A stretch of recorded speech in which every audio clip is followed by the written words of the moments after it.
From the Pepperco Building in Studio 54 in New York City, it's my little sweatshop.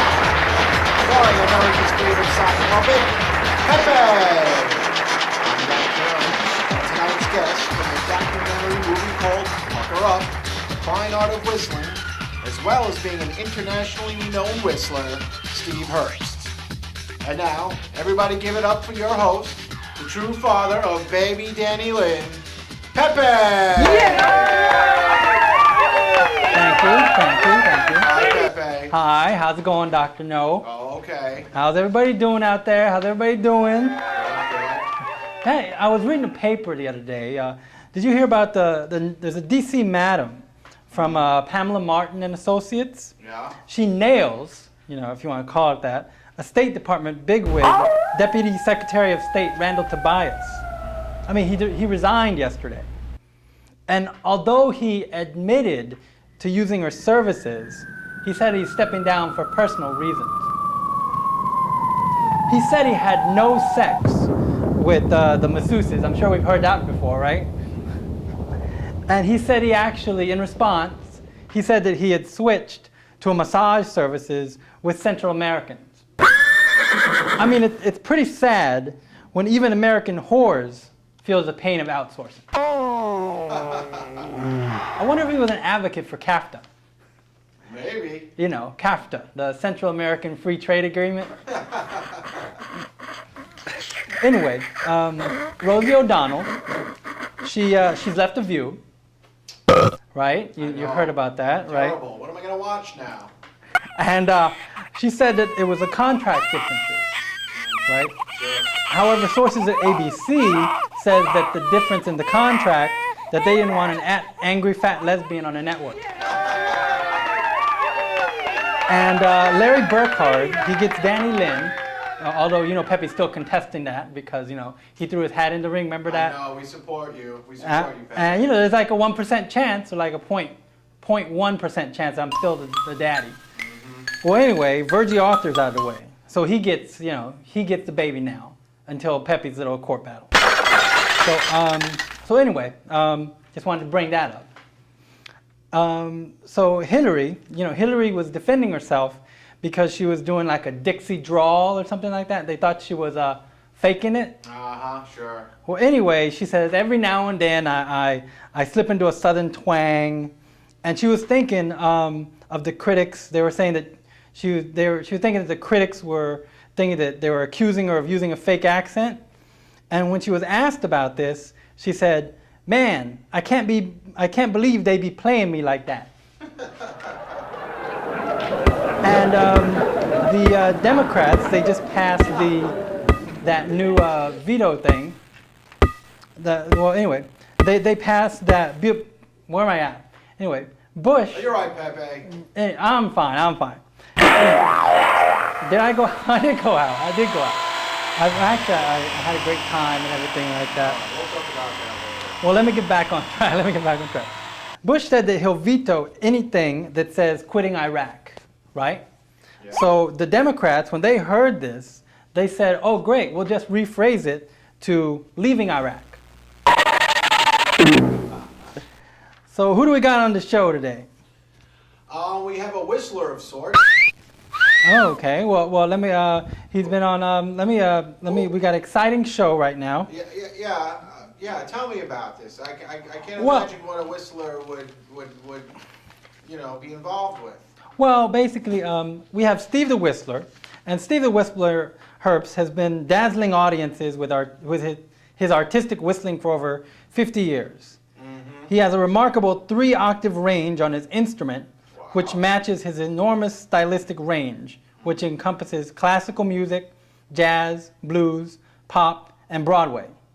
His virtuistic control of his pitch and his powerful lyricism combine to produce a quality of expression that are rare among musicians at large, let alone whistlers in general. Yeah. At the 2002 International Whistlers Competition, Steve won the International Grand Champion Prize. At the 2003, 4, and 5 conventions, Steve was awarded the coveted title International Whistling Entertainer. Pretty exciting, isn't it? Yeah, who knew? And this is the most prestigious award in the entertainment venue. It's an unprecedented accomplishment. Is it? It's like an award that acknowledges his competitive excellence and his winning international acceptance and musical art form for wherever he performs. He's performed in like clubs, churches, festivals, plus television, radio, media, stuff like that. Wow. I mean, he has like a motto that says, "Whistling is an idea whose time has returned." I mean, he's performed at the Kennedy Center, Avery Fisher Hall, Whoa. Carnegie Hall, Wow. the Cotton Club. That was like that movie had the Cotton Club, right? Yeah, Something like that. Yeah. And he's performed 7 times with Les Paul at the Iridium Jazz Club on Broadway, plus for Governor Pataki at the St. Patrick's Day pre-parade breakfast, the Waldorf Astoria. Not bad. I mean, you might have also caught it as whistling. He did TV commercials.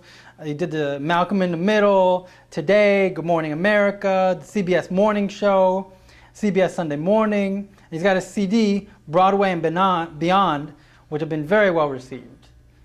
So he's really up there. I mean, he's whistling, he just ain't whistling Dixie, So without further introduction, I want to bring on the show our friend Steve Herbst. So come on in. Hi, Steve. Here. Hi, how you doing? You just came back from the International Whistlers Convention and Competition. Yep, that was held in Lewisburg, North Carolina. Alrighty. And whistlers from all over the world were in attendance. We had whistlers from Norway, Australia, England, Canada, Germany, I think. And we had 7 whistlers who came from Japan. And we had whistlers from Taiwan and from mainland China. Now, how many whistlers were there, would you say, were in this competition? Well, I think we had 40 adults, Yeah, of which 28 were men. yeah. And then there were, I don't know, maybe a dozen or more kids and maybe as many teens. So they had like teens, kids, and adults? They had it broken down into that? The kids compete in their category, the teens in their category, and in adults, the men compete against the men and the women compete against the women. All right, and you came in what? You came in... This year I took 3rd place, International Grand Champion. Yeah. I've taken 2nd place 4 times, and as you mentioned, in 2002 I took 1st place as Grand Champion.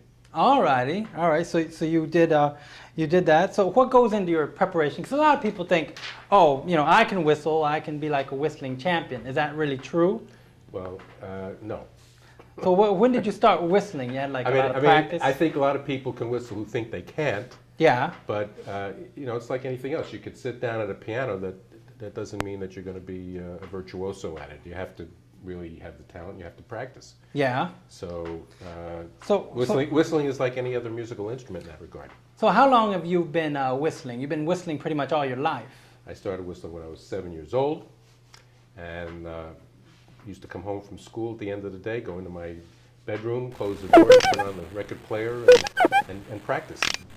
What did you do? You just sat there and just whistled? How would you do? Did you do the notes on the scale, or? No, I was practicing to records. My favorite record to practice to was Peter and the Wolf. Yeah. By Prokofiev. Oh, okay. So I would be, in essence, mimicking all the different instrumentation. All righty. So if you are familiar with Peter and the Wolf, you have all these different characters that are represented by music. Yeah. So Sasha the bird is a flute or a piccolo. Yeah. The cat is a clarinet. Yeah. And the duck, Sonia the duck, is an oboe. Yeah. So by mimicking all these instruments, that's how I developed my 3-octave range. All righty. So now, what's a typical octave of a whistle? Like a whistler? A typical whistler's range would be 1.5 octaves. Oh, wow. So you have like double that or something. Yeah. And I also teach and coach whistling, so Yeah. when people come to me to study, and I have, from beginners to professional musicians, usually able to expand their range by a few notes at least. All righty. I mean, like you were like, tell me about this movie Pucker Up. Pucker Up is an award-winning documentary film that was produced by a very successful team of filmmakers, Kate Davis and David Heilbrunner. Yeah. And they had been making some very serious movies. Documentaries about very serious subjects. and they wanted to do something that was more lighthearted. Yeah. So they came to me to explore whether or not there was a short that might be there for whistling, and if they got to see there was plenty of material to make a full feature-length movie. Yeah. And I'm featured in the movie, and I narrate it, and I went from coast to coast to different film festivals. So you went to like Introducing the film. yeah. So you went to what? You went to like Cannes, and you went to like Sundance and stuff like that. Well, those are two that I didn't go to. Oh, I would okay. have been very delighted to have had that opportunity. But I was at the Southeast Film Festival in Orlando, and Okay. the Seattle International Film Festival. Yeah. And everywhere it went, people loved it. It won awards, and audiences voted it very high in terms of the documentary films. So where could they see that? Could they go like to Netflix or something, or is it Netflix in has theaters or something? Netflix has it. It's already had its theatrical run. Yeah. And, Netflix has it, and you can get Like it. Blockbuster or something like Blockbuster has it. Amazon.com has it. Just put in Pucker Up, the Fine Art of Whistling, and it should come up. Is it solely on you or something, or is it like whistlers in general? No, it's looking for my water. It features one of the competitions, Yeah. the history of whistling, famous whistlers, historical perspective on whistling, and there are several whistlers who are featured from Holland to